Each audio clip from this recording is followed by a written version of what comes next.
Hello there and welcome to Fabulous Folklore, the podcast for all things folklore, occult and just a bit weird.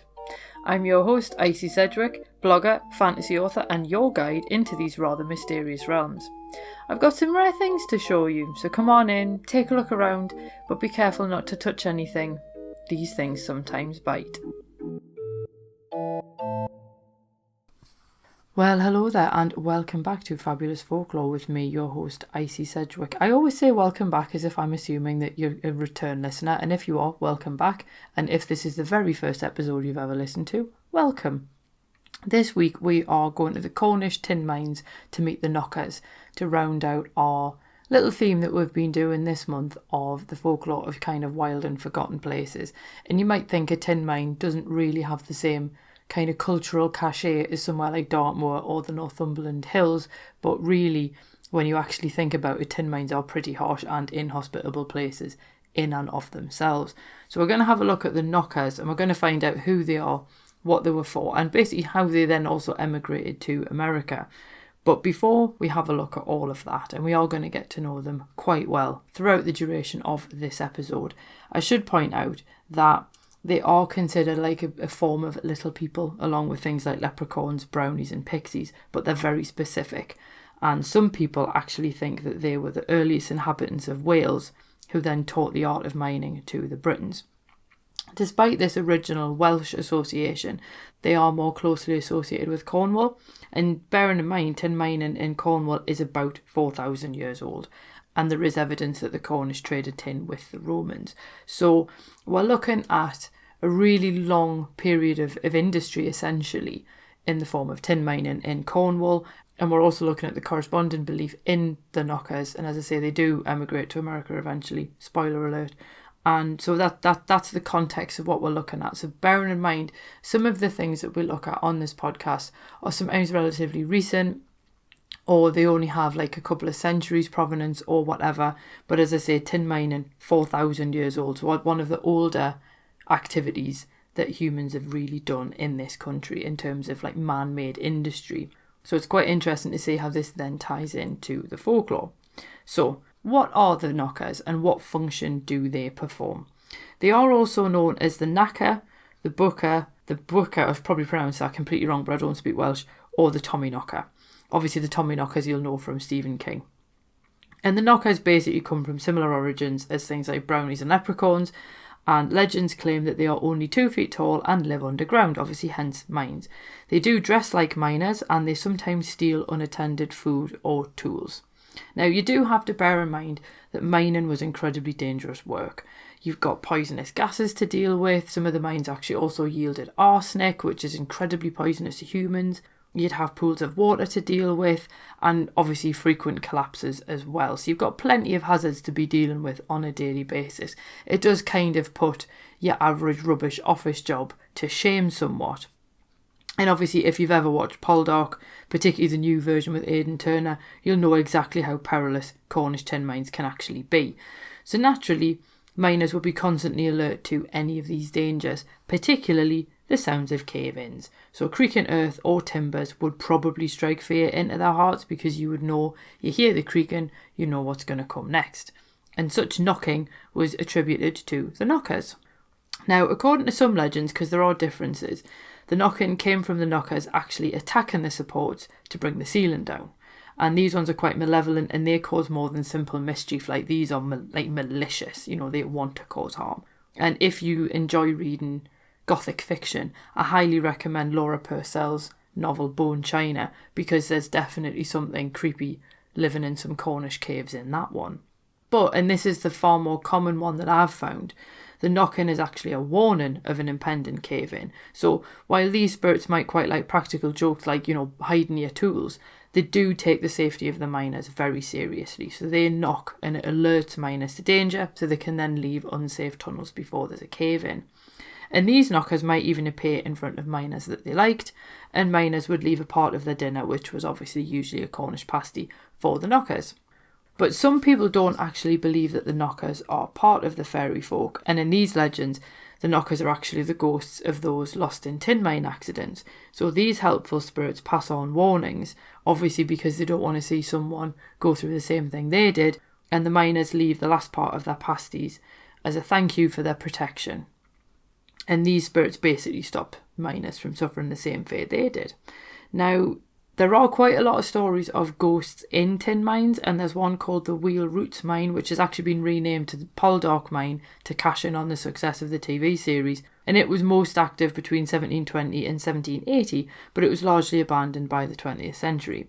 Now, according to Haunted Britain, the mine actually boasts swirling mists that materialise in photographs, and they've also had a brown-clad figure who materialised and then vanished in front of a visitor. Apparently, a long-dead miner roams the tunnels, and he's heard but nobody ever sees him, and a paranormal group actually captured a stream of foul-mouthed abuse from him on a recording. Personally, I'd quite like to hear that recording, not because I want to hear foul-mouthed abuse, but I'm just curious to hear what he sounds like, you know what I mean? And in another tale, a woman known as Dorcas died, and she started haunting a nearby mine, and she actually took a fancy to one of the miners and started following him around, and she kept saying his name to get his attention. And one day she said it so often that the miner eventually just left the mine to find some peace, and shortly after he left the tunnel where he'd been working, the ceiling collapsed. So while she wasn't a knocker, her actions sort of saved this particular miner in a similar kind of way. So there is this idea of the knockers as ghosts, and James McKillop actually notes the legends that the spirits are the ghosts of Jews used by the Romans as slaves in the mines. So there is this concept that yes, they are actually ghosts. And there was a story I found that said that the knockers were those who weren't good enough for heaven, but not evil enough for hell. And you do think, well, I'm sorry, but the mines were really a form of hell in and of themselves. But this is the thing, you do have this difference between, are the knockers ghosts, are they actually a spirit like of their own? And the idea that they're their own spirit, a bit like brownies and pixies, is a lot more prevalent. And I did find mention of one belief that the knockers are there not to warn people, but actually to draw attention to new seams that need to be worked. And they're knocking, basically say, hello, it's here. And in these stories, obviously, they're basically using sound to indicate where you can find these seams. And it does kind of make sense if your underground invisibility is obviously not exactly going to be amazing. It does make sense that you would obviously knock on something to sort of draw someone's attention to it. Now, Patricia Monahan actually prefers this origin story, and she says that the knocking gets louder when miners kind of come nearer to a rich vein of ore, which does sort of feel a little bit like they're going warmer, hot, as they get closer to it, but that's possibly me just being flippant. Anyway, in these tales, the knockers only actually bother with the rich mines that still have plenty of tin in them, and they don't even bother haunting the mined-out tunnels.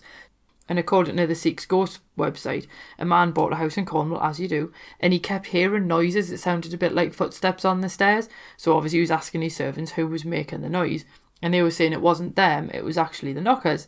And when people looked, it turned out there was a massive tin load under his house, so they were just letting him know that it was there and it needed to be mined. Which really, if that's the case, that's actually quite helpful to know where you would be able to find such stuff.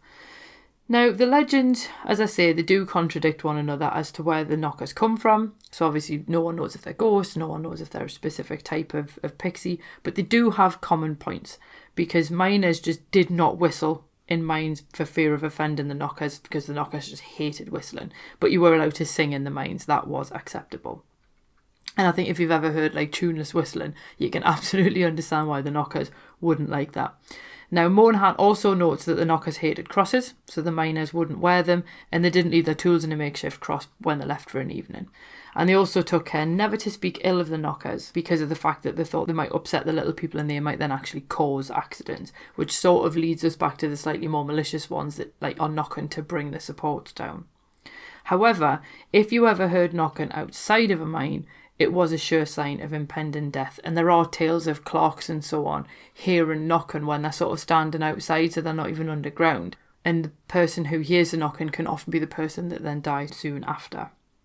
Now obviously you get to the 19th century and sort of tin mining starting to dry up a little bit, so a lot of miners then move to the New World because obviously there's a lot more job opportunities.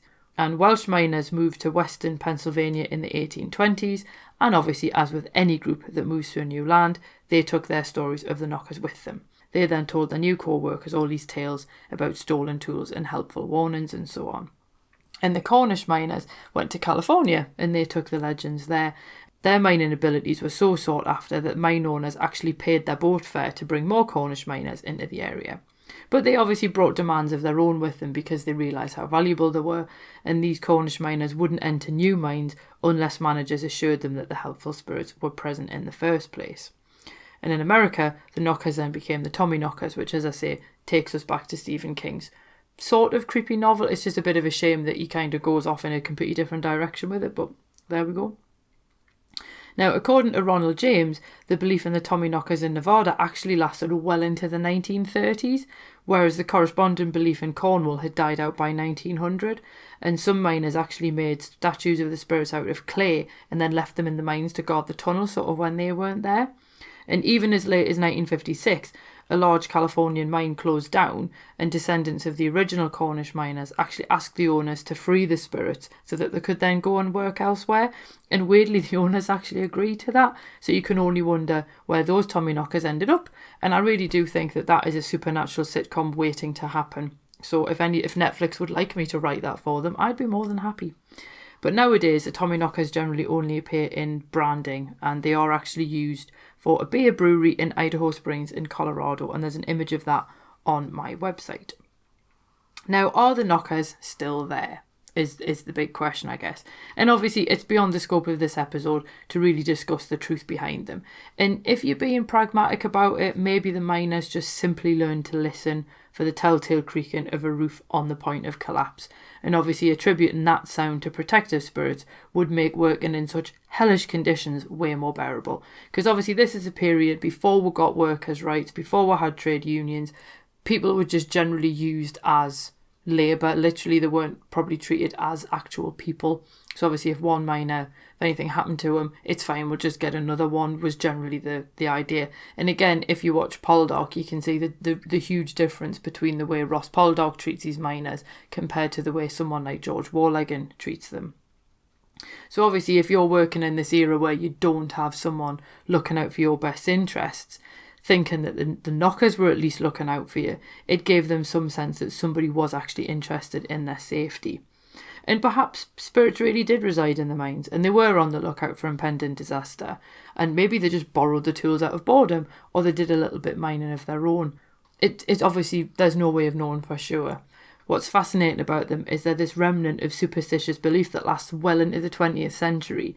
And as I said right at the beginning, considering tin mining started in Cornwall like 4,000 years ago, that obviously I don't know how long the belief in them has lasted, but it really does make you think how much humans will perpetuate beliefs or stories or just keep telling tales of things when they're working in conditions like that. But as far as I'm concerned, whether they were just a way for the miners to make sense of their conditions or whether they do actually exist, I just say, long may they guard the deep and dark places of the earth, because God knows somebody needs to. So my question to you is, had you heard of the Tommyknockers? Had you heard of the Knockers? Obviously, some of the listeners of this podcast are in various parts of the world. So obviously, you may be English and have heard the Cornish version. You may be American and obviously you've heard the US version. If you're from a different country and you've also heard of them, or you have local tales of that particular type of spirit in Europe, please do let me know, because I would love to be able to sort of do something on more regionally specific stuff if the stories have moved elsewhere as well. So obviously feel free to email me at icy@icycedric.com, tweet me, whatever you want, and then just let us know if you know of any stories as well, because we're basically doing some folklore here, actually collecting stories, and I think that's very good. Anyway, that's the end of this week's episode. We are, unfortunately, and I do say that because it kind of makes me feel a bit sick how fast this year's gone, we are moving on to Christmas folklore next week. We are only going to have 3 episodes before Christmas. We're going to be looking at Krampus, the folklore behind holly, why the hell do we use a prickly leaf in our Christmas decorations, and also mistletoe, which has loads of like cool druid sort of connections to it as well. We'll be looking at those before Christmas. And then we will have an episode about 12th night after Christmas, and then we're going to move into new stuff in the new year. I am collecting people's requests for future episodes, so if you do have anything that you want to learn more about, please do feel free to, again, just bung us a thing and ask, and that will be nice. If you are a supporter on Patreon, I will be putting out the next exclusive episode sort of like in in early to mid-December, which is all about spiritualism. So we're going to be talking sort of knocking, which is quite timely considering this episode. We're going to be talking spirit photographs, Ouija boards, all that hilarious good fun that we have. So that is it for this week's episode. I hope you have a fabulous week ahead, and I will see you soon. Cheerio.